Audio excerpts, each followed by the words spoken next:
Hello friends, how are you. I hope कि आप सब अच्छे होंगे। वेलकम टू एक्सपर्ट ओपिनियन। डिस्कस करेंगे ईवीएस प्रैक्टिस। ईवीएस प्रैक्टिस 6 होगी ये आपकी, और आपके सीटेट के लिए बहुत ज़्यादा यूज़फुल है और आपके सभी स्टेट के टेट के लिए भी ये यूज़फुल रहने वाली है। तो स्टार्ट करेंगे वीडियो को, और वीडियो आपको अच्छी लगे तो लाइक शेयर करना, और चैनल पर पहली बार आए हैं तो सब्सक्राइब करके बेल आइकन को प्रेस कर लें। और आपको कैसी लगी वीडियो कमेंट करके आप हमें बताएंगे। तो इस वीडियो में हम 25 क्वेश्चंस को डिस्कस करेंगे। 30 क्वेश्चंस हैं इसमें। इस वीडियो में हम समथिंग 35 क्वेश्चंस को डिस्कस करने वाले हैं। तो इस वीडियो में हम 35 क्वेश्चंस के बारे में डिस्कस करेंगे, और आउट ऑफ 35 आपके कितने ठीक होते हैं ये भी आप बताएंगे। वीडियो को अंत तक देखना, वीडियो आपके लिए बहुत यूजफुल रहने वाली है। पहला क्वेश्चन है आज का, विश्व जैव विविधता संरक्षण से संबंधित है। तो विश्व जैव विविधता संरक्षण से कौन सा इनमें से संबंधित है। ऑप्शंस हैं आपके सामने, Nagoya protocol, Geneva protocol, Singapore protocol या टोक्यो प्रोटोकॉल। तो विश्व जैव विविधता संरक्षण से कौन सा इनमें से संबंधित है। तो राइट आंसर होगा option first, Nagoya protocol. Next, वातावरण से तात्पर्य है। तो वातावरण से क्या तात्पर्य है। ऑप्शंस हैं आपके पास में, आसपास के प्रकाश का, किसी स्थान की जलवायु का, किसी स्थान का मौसम, या किसी स्थान का संपूर्ण परिवेश। तो राइट आंसर लगाएंगे। ये तो बिल्कुल मलाई क्वेश्चन है आपके लिए। इसका राइट आंसर होगा ऑप्शन फोर्थ, किसी स्थान का संपूर्ण परिवेश वातावरण कहलाता है। नेक्स्ट, सर्वाधिक जातिगत विविधता कहाँ पाई जाती है। तो सर्वाधिक जैव विविधता कहाँ, जातिगत विविधता कहाँ पर पाई जाएगी। ऑप्शन हैं टुंड्रा प्रदेश, विषुवत रेखीय सदाबहार वन, पतझड़ वन या टैगा प्रदेश। तो राइट आंसर क्या होगा, सर्वाधिक जातिगत विविधता के लिए सही होगा आंसर ऑप्शन सेकंड, विषुवत रेखीय सदाबहार वनों में सबसे अधिक जातिगत विविधता पाई जाती है, यानी कि विविध पाए जाते हैं। आगे चलते हैं। क्वेश्चन 4 है, सबसे कम जैव विविधता किस महाद्वीप में पाई जाती है। तो सबसे कम जैव विविधता किस महाद्वीप में पाई जाएगी, अफ्रीका में, एशिया में, यूरोप में या उत्तरी अमेरिका में। तो राइट आंसर लगाना है आपको, और राइट आंसर क्या होगा इसका, ऑप्शन फर्स्ट होगा इसका, सबसे कम जैव विविधता अफ्रीका महाद्वीप में पाई जाती है। और पहला क्वेश्चन जो था इससे पहले सर्वाधिक जातिगत विविधता वाला, तो वो विषुवत रेखीय सदाबहार वन उसका राइट था। चलते हैं next, question 5, great Indian bustard है। तो ग्रेट इंडियन बस्टर्ड क्या है। दुर्बल जाति है, विलुप्त जाति है, संकटग्रस्त जाति है या सुवेद्य जाति है। तो इसमें राइट आंसर लगाएंगे जल्दी से। ग्रेट इंडियन बस्टर्ड क्या है, और ऑप्शन थर्ड यहाँ पर सही होगा, संकटग्रस्त जाति है ये ग्रेट इंडियन बस्टर्ड। अगला क्वेश्चन 6, आवास में सम्मिलित होते हैं। तो आवास में कौन सम्मिलित होते हैं, केवल जैविक घटक, केवल भौतिक घटक, ए और बी दोनों, या इनमें से कोई नहीं। तो राइट आंसर लगाएंगे आप, कौन सा होगा। तो यहाँ पर ऑप्शन थर्ड सही होगा, ए और बी दोनों, यानी कि फर्स्ट और सेकंड दोनों होंगे। जैविक घटक भी होते हैं और भौतिक घटक भी शामिल होते हैं आवास में, यानी कि हम जिस आवास में रहते हैं, जिस परिवेश में रहते हैं, जहाँ हम रहते हैं, वहाँ पर जैविक और भौतिक दोनों घटक सम्मिलित होते हैं, इंक्लूड होते हैं। क्वेश्चन 7, बाह्य स्थानीय संरक्षण का उदाहरण है। बाह्य स्थानीय संरक्षण का क्या उदाहरण होगा। ये क्वेश्चन सीटेट बार बार पूछता है, सीटेट का फेवरेट क्वेश्चन है और आपके लिए मोस्ट इम्पोर्टेंट रहने वाला है, इसलिए आप इसको ध्यान से टिक करेंगे। तो ऑप्शन हैं इसके, जीव मंडल रिजर्व, राष्ट्रीय उद्यान, जंतुआलय या अभ्यारण्य। तो इसका क्या आंसर होगा सही, बाह्य स्थानीय संरक्षण का उदाहरण है ऑप्शन थर्ड, जंतुआलय। बाह्य स्थानीय संरक्षण में जंतुआलय आएंगे। आगे बढ़ेंगे, साइलेंट वैली की चर्चित होने का क्या कारण है। साइलेंट वैली एक जगह है और इसके चर्चित होने का कारण क्या है, आपको ये बताना है। ऑप्शंस हैं आपके सामने, घनी आबादी, विरल आबादी, जैव विविधता या इनमें से कोई नहीं। तो राइट आंसर आपको लगाना है क्या होगा, साइलेंट वैली के चर्चित होने का कारण। तो राइट आंसर क्या हो जाएगा यहाँ पर, ऑप्शन थर्ड, जैव विविधता। जैव विविधता बहुत ज़्यादा पाई जाती है यहाँ पर साइलेंट वैली में, इसलिए ये चर्चा में रहती है और बहुत चर्चित है जैव विविधता होने के कारण। जीवों में बहुत विविधताएं यहाँ पर पाई जाती हैं। नेक्स्ट है ओरण किसे कहते हैं? ऑप्शन है पवित्र पादप को, पवित्र जंतु को, पवित्र पर्वत को, पवित्र वन को। तो ओरण किसको कहेंगे? का राइट आंसर लगाएंगे आप जल्दी से। ओरण किसे कहेंगे? ओरण कहेंगे हम पवित्र वन को। पवित्र वन को क्या कहेंगे? ओरण कहेंगे। ठीक है। नेक्स्ट, घाना पक्षी विहार किस राज्य में स्थित है? घाना पक्षी विहार मोस्ट इंपॉर्टेंट क्वेश्चन और फेमस क्वेश्चन है ये। तो घाना पक्षी विहार गुजरात, राजस्थान, कर्नाटक या फिर केरल, इन चारों में से कौन सी जगह पर स्थित है घाना पक्षी विहार? ठीक है, तो इसका राइट आंसर होगा ऑप्शन सेकंड, राजस्थान में स्थित है घाना पक्षी विहार। नेक्स्ट, फूलों की घाटी स्थित है। फूलों की घाटी कहाँ पर स्थित है? गढ़वाल हिमालय में, विरंगा पर्वत पर, जम्मू कश्मीर में या हवाई में। तो इसका राइट आंसर लगाएंगे जल्दी से। फूलों की घाटी मोस्ट इंपॉर्टेंट क्वेश्चन और बार बार पूछा जाने वाला क्वेश्चन है। और इस वीडियो में फ्रेंड्स मैं आपके लिए 35 क्वेश्चन लाई हूँ और आउट ऑफ 35 आप कितने टिक करते हैं ये भी आप बताएंगे। और सभी क्वेश्चन इंपॉर्टेंट है आपके एग्जाम की दृष्टि से। तो इसका राइट आंसर क्या होगा? राइट आंसर होगा ऑप्शन फर्स्ट, गढ़वाल हिमालय। फूलों की घाटी गढ़वाल हिमालय में स्थित है। आगे चलते हैं। नेक्स्ट, भारत में वनस्पति एवं जंतुओं की सर्वाधिक विविधता कहाँ पर पाई जाती है? अब भारत की बात है तो भारत में कहाँ पाई जाएगी सबसे ज्यादा जंतु और वनस्पतियों की विविधता? ऑप्शन है हिमालय पर, पश्चिमी हिमालय में, पश्चिमी घाट में, अरावली में या पूर्वी घाट में। तो राइट आंसर क्या होगा? जल्दी से लगाएंगे।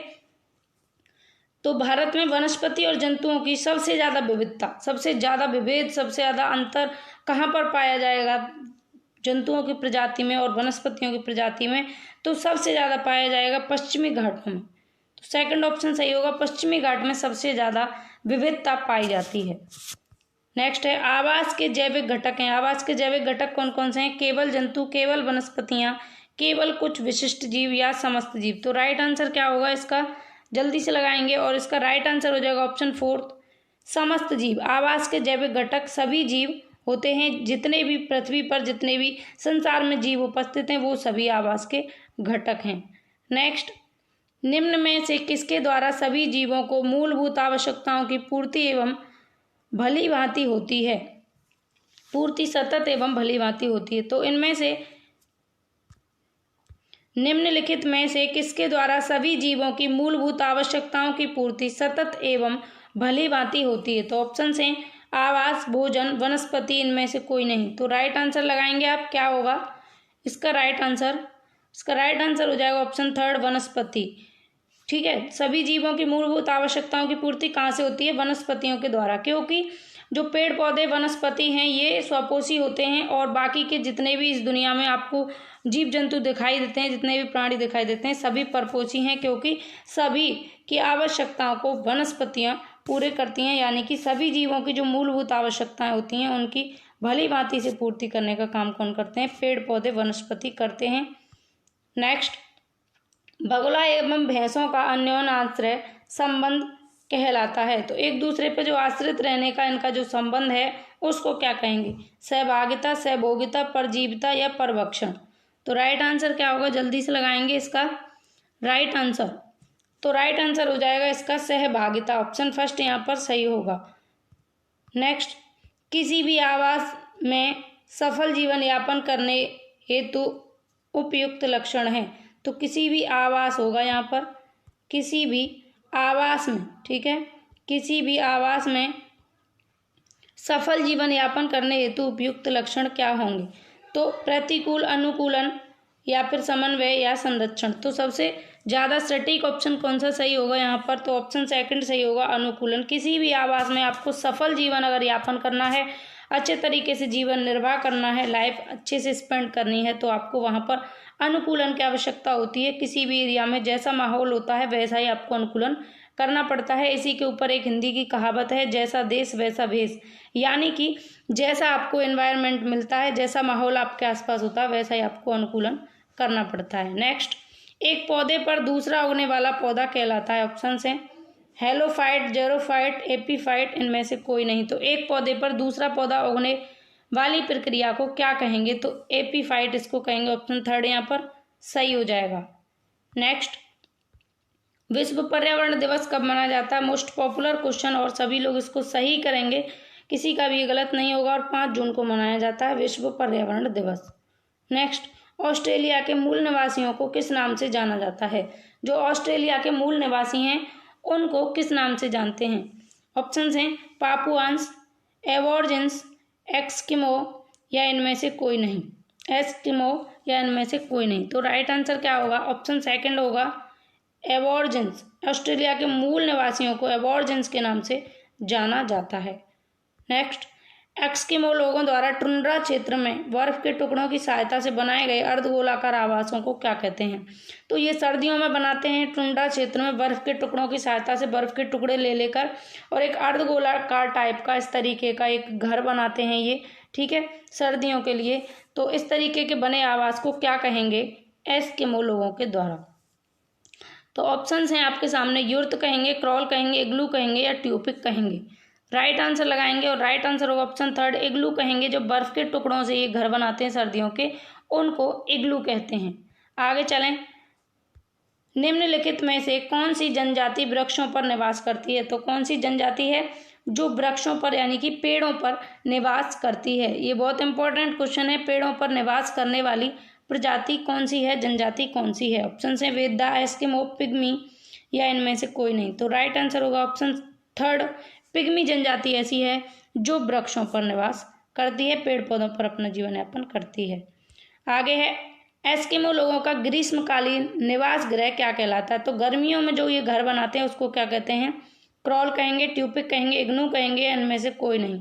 तो मैंने आपको बताया जो सर्दियों में ये बर्फ के टुकड़ों की सहायता से अर्धगोलाकार टाइप के घर बनाते हैं उनको इग्लू कहते हैं। लेकिन अब बात गर्मियों की आ गई, ग्रीष्मकालीन निवास गृह को क्या कहेंगे? तो ऑप्शन सेकंड सही होगा, ट्यूपिक कहेंगे।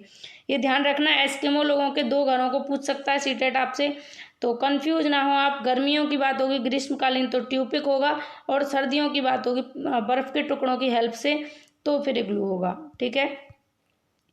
आगे है, ऐसा जीव संबंध जिसमें संबंधित जीव परस्पर लाभान्वित होते हैं कहलाता है? सहभोगिता, परभक्षण, सहपकारिता, सहोपकारिता या इनमें से कोई नहीं। तो इसका राइट आंसर ऑप्शन थर्ड, सहोपकारिता यानी कि सहभागिता। सहभागिता कह सकते हैं या सहोपकारिता कह सकते हैं। ऐसा जीव संबंध जिसमें जीव परस्पर लाभान्वित होते हैं, जैसे कौए, मैंने आपको कौआ और भैंस का एग्जाम्पल दिया या बगुले और भैंस का एग्जाम्पल दिया। जो भैंस के ऊपर बैठकर कीटों को खा जाते हैं तो उससे भैंस को भी लाभ होता है और बगुले या कौए को भी लाभ होता है। तो एक दूसरे से परस्पर लाभान्वित होते हैं, तो इसे क्या कहेंगे? सहोपकारिता या सहभागिता। आगे है, निम्नलिखित में से कौन सा जीव उभयचर नहीं है? तो इनमें से कौन सा जीव उभयचर नहीं है? मेंढक, मगरमच्छ, कछुआ, गिरगिट। तो राइट आंसर क्या होगा? जल्दी से लगाएंगे राइट आंसर। तो आप देख सकते हैं मेंढक थल पर भी रह सकता है और जल में भी रह सकता है, मगरमच्छ स्थल पर भी रह सकती है, जल में भी, कछुआ स्थल में भी रह सकता है और जल में भी। तो ये तीनों ही उभयचर हैं, लेकिन गिरगिट यहाँ पर उभयचर नहीं है। और यही पूछा है, कौन सा नहीं है पूछा है आपसे। नेक्स्ट, स्पाइरोगाइरा, हाइड्रला एवं यूरोथ्रिक्स हैं। तो स्पाइरोगाइरा और हाइड्रला और यूरोथ्रिक्स क्या हैं? मरोदविद हैं, जलोदविद हैं, उभयचर हैं या इनमें से कोई नहीं। तो राइट आंसर लगाएंगे आप, क्या होगा? तो इसका राइट आंसर होगा ऑप्शन सेकंड, जलोदविद। स्पाइरोगाइरा, हाइड्रला और यूरोथ्रिक्स जलोदविद हैं तीनों। आगे, डैश के विभिन्न जीव एक दूसरे की डैश में पारस्परिक संतुलन बनाए रखते हैं। तो इसका राइट आंसर क्या होगा? ऑप्शन हैं किसी स्थान, जाति, आवास, जनसंख्या, पारितंत्र, जनसंख्या। राइट आंसर लगाएंगे, क्या होगा? तो ऑप्शंस रख कर आप देख लेंगे, जैसे किसी स्थान के विभिन्न जीव जंतु एक दूसरे की जाति में पारस्परिक संतुलन बनाए रखते हैं, नहीं होगा। आगे चलेंगे और नेक्स्ट लगाकर देखेंगे, आवास के विभिन्न जीव एक दूसरे की जाति में पारस्परिक नहीं होगा। नेक्स्ट है, आवास के विभिन्न जीव एक दूसरे की जनसंख्या में पारस्परिक संतुलन बनाए रखते हैं। तो इसका ये थर्ड ऑप्शन सही हो जाएगा, क्योंकि किसी भी आवास के विभिन्न जीव जो होते हैं वो एक दूसरे की जनसंख्या में पारस्परिक संबंध बनाए रखते हैं, यानी कि एक जाति या एक जनजाति या एक प्रजाति के जीव और दूसरी प्रजाति के जीव आपस में एक दूसरे की जनसंख्या में परस्पर संबंध या संतुलन बनाए रखने का काम करते हैं। नेक्स्ट, निम्नलिखित में से कौन सा स्तनपायी जीव नहीं है? नहीं है की बात हुई है तो आप ध्यान से आंसर लगाएंगे। स्तनपायी जीव कौन सा नहीं है आपको ये बताना है। ऑप्शन से बंदर, गाय, मगरमच्छ, व्हेल, मछली। तो राइट आंसर क्या होगा इसका? और इसका राइट आंसर हो जाएगा ऑप्शन थर्ड, मगरमच्छ। मगरमच्छ जो है ये स्तनपायी जीव नहीं है और आपसे नहीं है ही पूछा है कि कौन सा नहीं है। आगे बढ़ेंगे और नेक्स्ट क्वेश्चन के बारे में डिस्कस करेंगे। माउंट एवरेस्ट एक भाग है, किसका भाग है माउंट एवरेस्ट?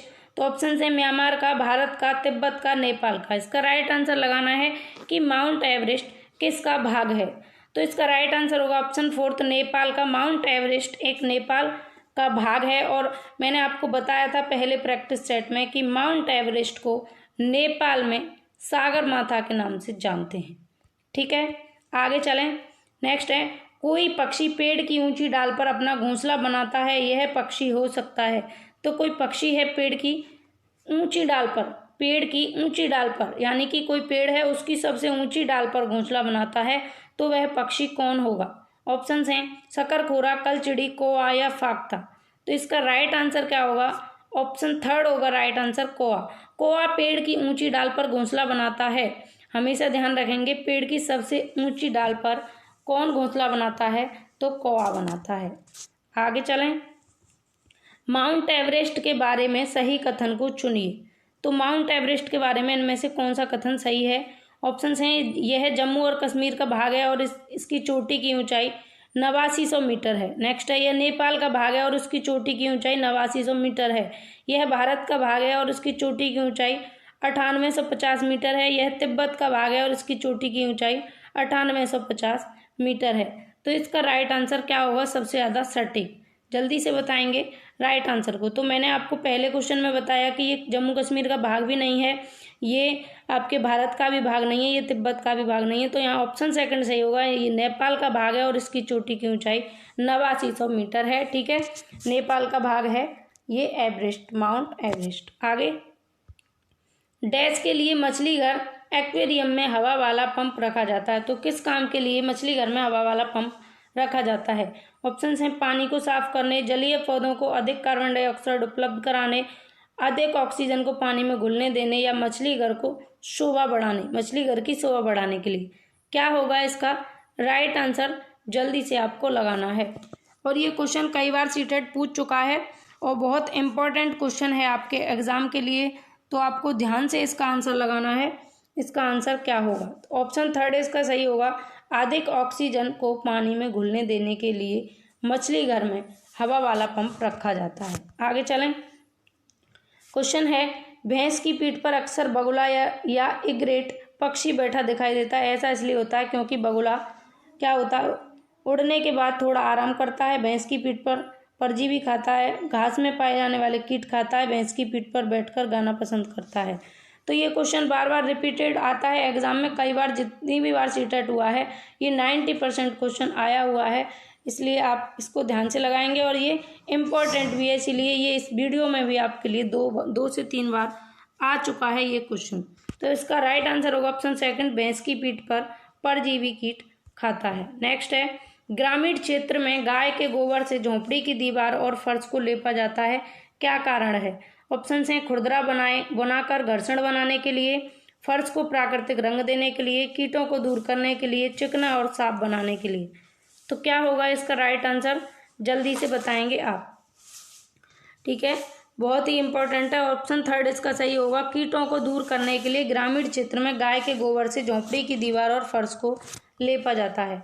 नेक्स्ट है, नेफेंथीज एक पौधा है जो मेंढक, कीड़ा मकोड़ा और चूहे जैसे छोटे जीवों को अंदर फंसा कर खा जाता है। हमारे देश में ऐसा पौधा कहाँ पाया जाता है? तो इसका राइट आंसर बहुत ही ज़्यादा सिंपल और इजी है और आप जल्दी से लगाएंगे ये क्वेश्चन भी आपके लिए बहुत इंपॉर्टेंट है। तो इसका राइट आंसर होगा ऑप्शन सेकंड, हमारे देश में ये मेघालय में पाया जाता है। ठीक है, नेक्स्ट, एक पश्मीना शॉल में लगभग डैश साधारण स्वेटर के बराबर गर्म होती है और एक साधारण पश्मीना शॉल को बुनने हेतु डैश घंटों का समय लगता है। तो एक जो पश्मीना शॉल है, ठीक है, इसमें कितनी गर्मी होती है, कितने स्वेटर के बराबर, और इसको बनाने में कितने घंटे लगते हैं ये आपको बताना है। ऑप्शन हैं 6 स्वेटर की बराबर गर्मी और 200 घंटे, 10 स्वेटर की बराबर गर्मी और 250 घंटे, 10 स्वेटर के बराबर गर्मी और 200 घंटे, 6 स्वेटर के बराबर गर्मी और 250 घंटे। तो इसका राइट आंसर होगा ऑप्शन 4, 6 स्वेटर के बराबर गर्मी और 250 घंटे। और फ्रेंड्स 2012 में ये क्वेश्चन पूछा जा चुका है और अब भी पूछे जाने के चांसेस हैं, इसलिए आप इसको ध्यान रखेंगे। Very very important question. तो ये थे आपके टॉप 35 क्वेश्चन और आउट ऑफ 35 आपने कितने ठीक किए, आप अपना स्कोर ज़रूर बताएं। और वीडियो आपको कैसी लगी, तो वीडियो को आप लाइक कर दें, अच्छी लगी हो तो अपने फ्रेंड्स के साथ में शेयर करें और चैनल को सब्सक्राइब कर लें अगर पहली बार आए हैं। बेल आइकन को प्रेस कर लेंगे तो आपको आने वाली सभी वीडियोज़ की नोटिफिकेशन मिलती रहेगी जितने भी चैनल पर अपडेट होंगे। तो इस वीडियो में बस इतना ही, मिलते हैं नेक्स्ट क्लास में। Take care, Radhe Radhe.